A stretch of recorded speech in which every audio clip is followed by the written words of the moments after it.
आजमगढ़ तरवा थाने में दलित युवक सनी की संदिग्ध मौत ने स्थानीय समुदाय में आक्रोश पैदा कर दिया है। इस मामले में समाजवादी पार्टी सपा के लोकसभा सांसद धर्मेंद्र यादव ने कड़ा रुख अपनाते हुए इसे सुनियोजित हत्या करार दिया। उन्होंने आरोप लगाया कि सनी को नजदीकी सामुदायिक स्वास्थ्य केंद्र या मेडिकल कॉलेज ले जाने के बजाय सीधे मोर्चरी में पहुंचा दिया गया, जो पुलिस की मंशा पर सवाल उठाता है। धर्मेंद्र यादव ने कहा कि पुलिस ने जनता के गुस्से को शांत करने के लिए कुछ पुलिसकर्मियों पर दिखावटी एफआईआर दर्ज की, लेकिन अब तक कोई गिरफ्तारी नहीं हुई। उन्होंने इस मामले को संसद में जोर शोर से उठाने का वादा किया। साथ ही सपा के राष्ट्रीय अध्यक्ष अखिलेश यादव की ओर से सनी के परिवार को 1 लाख रुपए की आर्थिक सहायता का चेक प्रदान किया गया। सांसद ने भारतीय जनता पार्टी पर तीखा हमला बोलते हुए कहा कि भाजपा केवल दिखावटी इवेंट करती है, लेकिन सच्चाई और ईमानदारी से काम नहीं करती। उन्होंने जनता से अपील की कि भाजपा के पिछले 5 चुनाव 2014, 2017, 2019, 2022, 2024 के संकल्प पत्रों और उनके काम का आकलन करें। वक्फ बोर्ड संशोधन बिल को लेकर भी उन्होंने सरकार को घेरा। उन्होंने कहा कि वक्फ की जमीनें दान के उद्देश्य के लिए हैं और सरकार को इसमें दखल नहीं देना चाहिए। सपा ने इस बिल के खिलाफ सड़क से संसद तक और सर्वोच्च न्यायालय तक अपनी आवाज बुलंद की है। उन्होंने भरोसा जताया कि यह संविधान विरोधी बिल न्यायालय में टिक नहीं पाएगा। मांग मैंने मोर्चरी में जब प्रेस की थी, अगले दिन हमारे सभी माननीय विधायकगण उनके गांव में गए थे।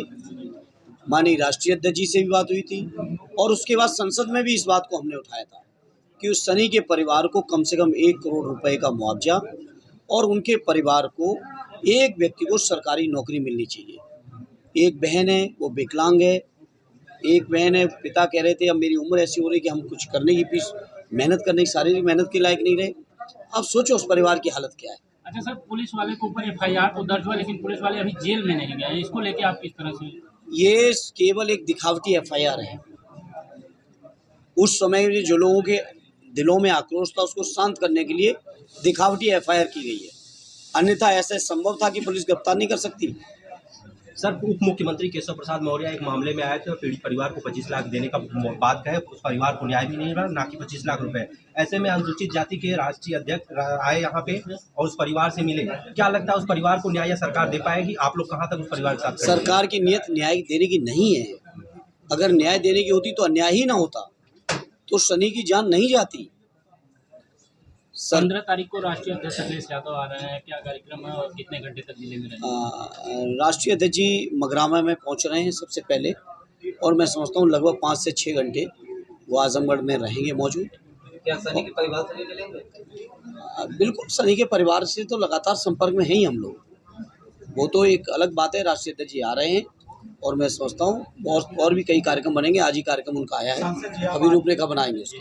सांसद जी आप आजमगढ़ के सांसद हैं और यहाँ की पब्लिक अगर आपसे मिलना चाहती है तो मिल नहीं पाती। सर, हम लोग का ये है कि एक कार्यालय का कहना है कि बहुत जल्दी जैसे जब आते हैं सर 2 दिन सर जन सुनवाई जरूर किया करिए सर। बहुत जल्दी सर यहाँ पे आपको स्थायी कार्यालय भी मिलेगा। आपने नवरात्र में कहा था, लेकिन अभी तक नहीं हो पाया उद्घाटन। नहीं, लगातार हम लोग फंसे हैं सत्र वगैरह में। सर आने से 2 दिन पहले सर मैसेज हो जाए। बिल्कुल बिल्कुल, जनता दरबार इस बार लगातार 7 दिन हुए सर।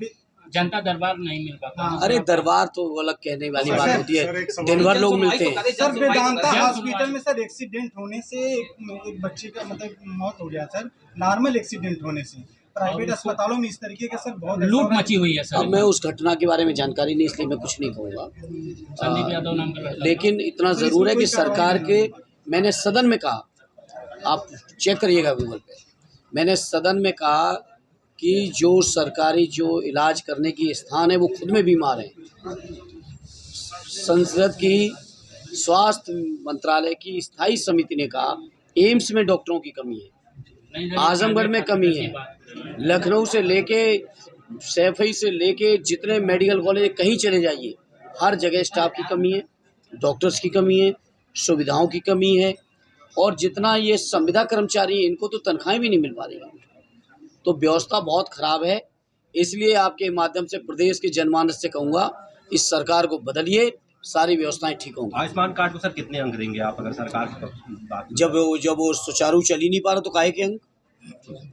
बाबा साहब का संविधान बचा रहे हैं, तो भाजपा भी 13 अप्रैल से लेकर 25 अप्रैल तक जो है अम्बेडकर जयंती का प्लान रखी हुई है, तो उस पर क्या कहना चाहेंगे? देखिए, ये दिखावटी इवेंट बहुत करते हैं भाजपा के लोग। काम इवेंटों से नहीं चलेगा, काम सच्चाई से चलेगा। जनता सच्चाई समझ चुकी है, ईमानदारी समझ चुकी है।